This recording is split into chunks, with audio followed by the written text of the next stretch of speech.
akan membahas tentang desain faktor COVID 2019. Sebelum kita membahas lebih lanjut apa itu desain faktor, kita harus tahu terlebih dahulu apa itu COVID dan apa itu COVID 2019.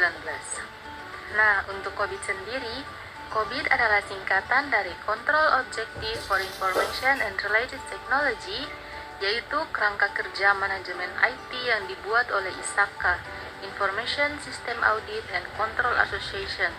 Sedangkan COVID 2019 adalah penyempurnaan dari COVID-5 dan merupakan sebuah kerangka kerja dalam penyusunan tata kelola TI yang membantu organisasi atau perusahaan dalam pengelolaan dan pengendalian teknologi informasi. COVID sendiri mendukung pengendalian internal, manajemen risiko, serta penilaian kinerja.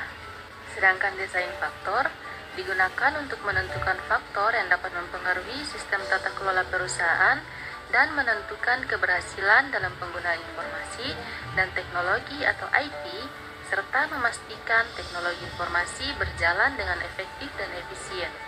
Di dalam desain faktor terdapat 11 komponen, diantaranya yaitu Enterprise Strategy, Enterprise Goals, Risk Profile, IT-related issue, Threat Landscape, Compliance Requirements, Role of IT, Sourcing Model for IT Implementation Method, Technology Adoption Strategy, dan yang terakhir Enterprise Size. Nah, kita ke komponen yang pertama yaitu Enterprise Strategy atau strategi perusahaan.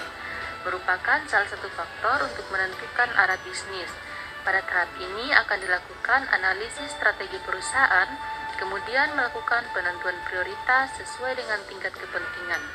Strategi perusahaan yang diidentifikasi pada tahap ini kemudian menjadi acuan untuk melakukan identifikasi tujuan perusahaan pada desain faktor yang kedua. Komponen yang kedua yaitu Enterprise Goals atau tujuan perusahaan. Tujuan perusahaan yakni peningkatan optimalisasi proses bisnis yang sebelumnya dilakukan secara konvensional, kemudian menerapkan pemanfaatan terhadap IT. Hal ini menjadi penting karena stakeholder menginginkan adanya transformasi bisnis yang mengandalkan TI dalam operasionalnya. Beberapa alasan yang membuat stakeholder memilih beralih untuk menerapkan teknologi dalam perusahaan karena dari faktor eksternal seperti perkembangan teknologi yang kini semakin mempengaruhi di bidang perusahaan dan semakin banyak digunakan oleh kompetitor-kompetitor di luar sana, yang dimana jika perusahaan tetap menggunakan cara konvensional, maka sudah dipastikan mereka akan tertinggal atau mereka akan kalah saing dengan perusahaan-perusahaan di luar sana yang kini telah mengandalkan TI, di mana TI ini dapat membuat operasional perusahaan menjadi lebih efektif dan efisien.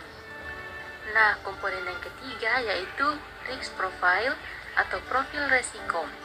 Digunakan untuk mengidentifikasi jenis risiko terkait IT yang saat ini dihadapi oleh perusahaan dan menunjukkan area yang merupakan sumber risiko.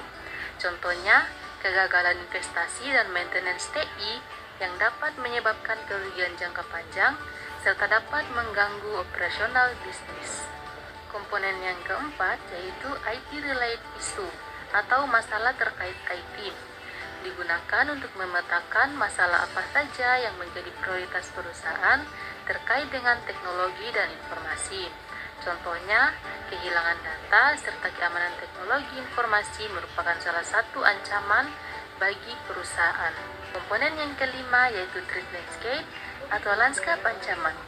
Ancaman permasalahan yang dihadapi perusahaan dan apakah ancaman tersebut bisa dikendalikan dan ancaman apakah itu? Contohnya, ancaman tersebut berupa gangguan hardware atau software dan gangguan pada jaringan internet yang digunakan oleh perusahaan. Ancaman lain seperti perubahan biaya untuk pengadaan serta pemeliharaan TI, serta adanya perubahan kebijakan di luar kendali perusahaan oleh pihak yang bekerja sama dengan perusahaan.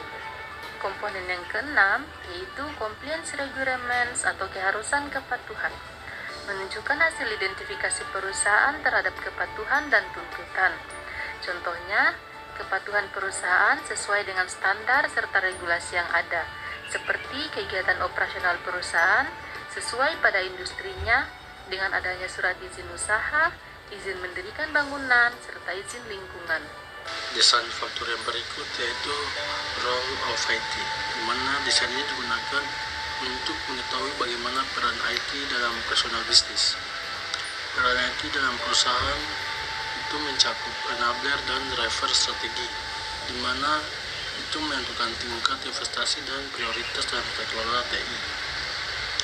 Peran ini dapat digunakan sebagai pembantu operasional dan menjadi pendorong dalam proses bisnis, serta membantu secara tidak langsung untuk pengambilan keputusan inovasi produk baru.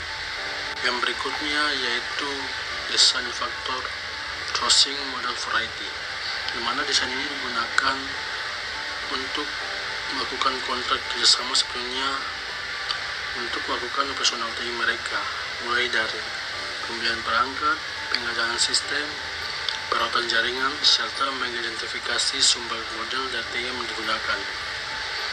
Model pengadaan TI ini mencakup in-house, outsourcing, dan hybrid. Ini mempengaruhi struktur tata kelola TI, misalnya organisasi yang menggunakan outsourcing, yaitu mereka akan memprioritaskan manajemen vendor secara besar. Yang berikutnya yaitu desain faktor IT implementation methods. Desain ini merupakan tahapan untuk mengetahui bagaimana metode yang digunakan perusahaan dalam melakukan implementasi TI. Metode implementasi ini mencakup ideal dan development. Ini mengarah pada desain tata kelola yang mendukung fleksibilitas dan efisiensi pengembangan sistem secara besar di dalam sebuah perusahaan. Yang berikutnya yaitu teknologi adoption strategi, di mana desain ini digunakan untuk mengidentifikasi strategi perusahaan dalam mengadopsi teknologi IT, teknologi informasi, di mana strategi adopsi teknologi ini mencakup early adopter dan followers. Ini mempengaruhi prioritas dalam tata kelola TI terkait inovasi dan adaptasi teknologi terbaru di dalam sebuah perusahaan. Dan terakhir yaitu enterprise size, di mana di sini digunakan untuk menunjukkan ukuran perusahaan yang dilihat dari jumlah karyawan yang memiliki saat ini. Ukuran organisasi kecil, menengah, dan besar itu mempengaruhi kompleksitas dan cakupan tata kelola TI. Organisasi besar mungkin membutuhkan tata kelola yang lebih terstruktur dan mendalam dibandingkan organisasi terkecil. Demikian penjelasan tentang desain faktor COVID 2019. Saya Srianti Limbong-Halor. Dengan saya, Mikael Pampam. Terima kasih.